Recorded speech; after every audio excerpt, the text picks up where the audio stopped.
టెంపరీగా క్లోజ్ అయింది. ఇంకా ఎగ్జామిన్ చేయడం జరుగుతుంది. బీచ్ అది ఆంధ్ర సైడ్ ఉంది. ఈ బ్రిడ్జ్ కొలాప్స్ అయింది ఆంధ్ర సైడ్.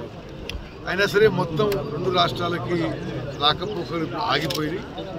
నల్గొండ మిర్యాలగూడ పిడుగురాళ్ళ ఆ రూట్లో పోమని చెప్పడం జరుగుతుంది.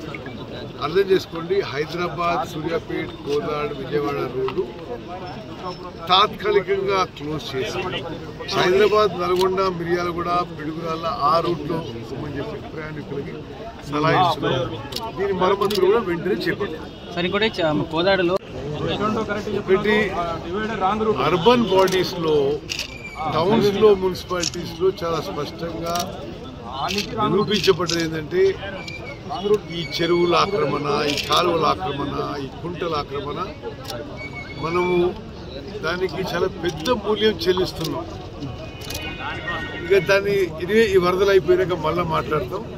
ఈ ఆక్రమణల వల్ల జరిగిందని చెప్పి నాకు కూడా రిపోర్ట్ ఉంది. ఈ వరదలు ఇమీడియట్ క్రైసిస్ సాల్వ్ అయినాక వేరే దానికి ఎట్లా పరిష్కారం చేయాలనేది ఆలోచన చేస్తాం.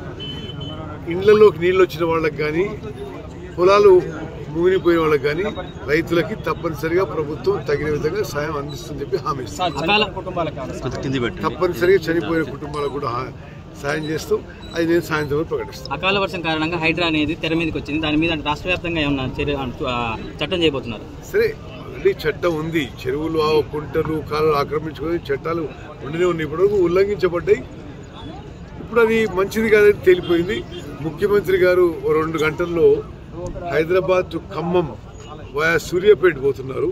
సూర్యాపేటలో వారిని నేను కలిసి సూర్యాపేట జిల్లా విషయం ఇది ఈ వరదల విషయంలో మాట్లాడబోతున్నాను.